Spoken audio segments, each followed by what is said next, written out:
e fiz engenharia. Tinha um fascínio na época pela construção de barragens hidroelétricas, que era uma coisa que estava na moda naquele tempo. Foi quando foram construídas as grandes hidroelétricas brasileiras, graças ao que o Brasil não tem apagões maiores, porque tem essa infraestrutura básica que foi construída nos anos 50 e 60, Furnas, Três Marias, Itaipu, o diabo, e procurei caminhar nessa direção. Me chamaram para ser, com 22 anos, para ser delegado patronal, representando as indústrias, na conferência da Organização Internacional do Trabalho em Genebra. Depois fiz uma firma, construtora Barbará, que andou se aventurando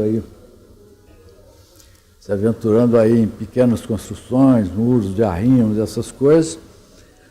Depois, tentando prosseguir na direção que eu queria, me associei a uns amigos, fizemos uma outra firma de terraplenagem, tentando aos poucos e chegando perto das barragens, e procurei me aproximar do sindicato Sinicom, Sindicato Nacional da Indústria da Construção. Fui me integrando no meio. E fiquei amigo desses diretores e de firmas que, a certa altura do acontecimento, percebendo o grande interesse que eu tinha pela coisa, cometeram a leviandade de me eleger presidente do sindicato, do Sinicom.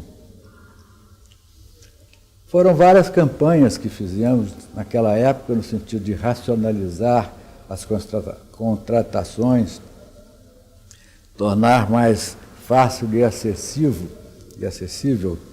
a participação das empresas, mais justas, tentar regularizar os pagamentos. O Sinicom, de certa maneira, começou a aparecer mais, e o Donato, João Donato, presidente emérito da Firjan, grande presidente, ficou vários anos aqui, pessoa com a qual eu nutro uma admiração realmente muito grande pelo bom senso, inteligência, paciência que tinha, me chamou para almoçar aqui e sugeriu que nós entrássemos para a Firjan.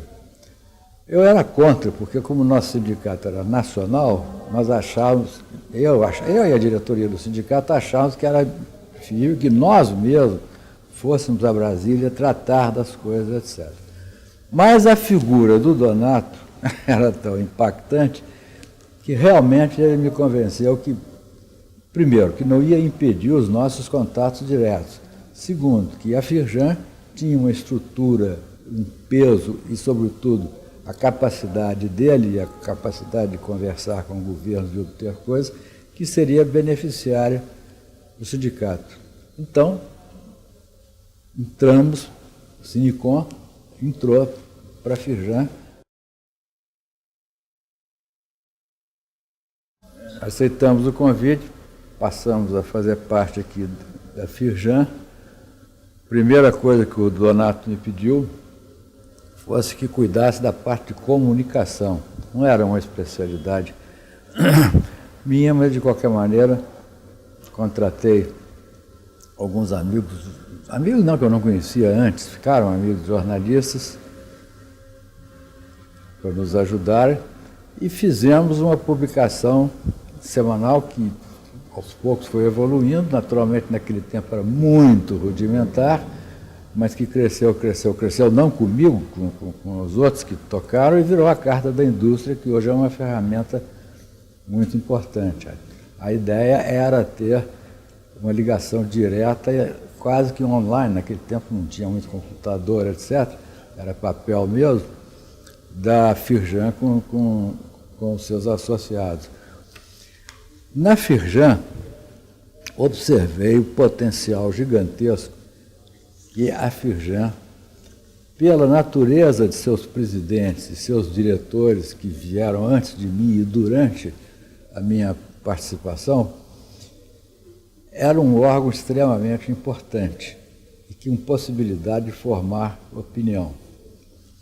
Verifiquei também que havia falta no Brasil de uma entidade privada, isto é, que reunisse as empresas, não fizesse parte do governo, que tratasse dos problemas da indústria. Formalmente, existe a estrutura sindical criada ainda pelo Getúlio, que se compõe dos sindicatos, que por sua vez se reúnem em federações estaduais, que por sua vez se reúnem na Confederação Nacional da Indústria, a CNI, ao qual a Firjan é afiliada. Mas acontece que os problemas das indústrias, eles não estão divididos exatamente desta maneira. Então, é muito comum as indústrias do Rio de Janeiro, as indústrias de São Paulo, as indústrias de Minas, enfim, as indústrias de um modo geral, terem problemas que extrapolam os seus estados e realmente estão ligados mais à área nacional. A Firjan passou a tratar, já vinha tratando de problemas nacionais, com contatos grandes em Brasília, no Executivo, no Legislativo e no Judiciário. Então, nós tivemos a oportunidade de aproveitar esta situação para trazer à baila alguns problemas que nos pareciam muito importantes na época. Foi uma trabalheira, porque esses projetos realmente eram relativamente complicados.